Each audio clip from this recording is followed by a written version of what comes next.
મિત્રો માગરોળ તાલુકાના મીટી ગામના એક 35 વર્ષીય ઉમેશગીરી નામના યુવકે એટલા માટે ઘરે ફાંસો ગઈ આપઘાત કરી લીધો કારણ કે ગામમાં તેની પત્નીની વાતો થતી હતી।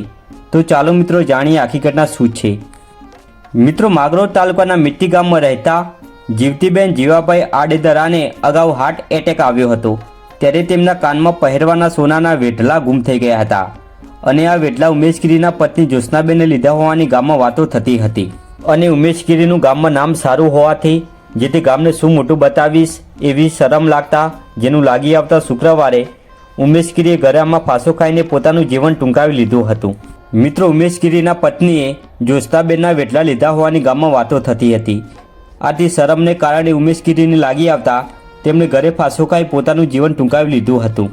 પત્નીએ સોનાના વેઢલા લીધા હોવાની ગામમાં વાતો થતાં માગરોળના મીટી ગામના યુવકે ઘરે ફાંસો ખાઈને મોતને વાલું કરી લેતા ગામમાં ગમગીની ફેલાઈ ગઈ હતી અને આ અંગેની જાણ થતાં પોલીસે યુવાનના મૃતદેહને પોસ્ટમોર્ટમ મોકલી આગળની કાર્યવાહી કરી હતી। મિત્રો ઉમેશગીરીના મૃત્યુના બનાવથી તેમના પરિવારજનો અને ગામ લોકોમાં શોકનું મોજું ફરી વળ્યું હતું। તો મિત્રો ઉમેશગીરીએ ભરેલા પગલાં વિશે તમે શું કહેશો તે કોમેન્ટ કરીને જરૂર જણાવો।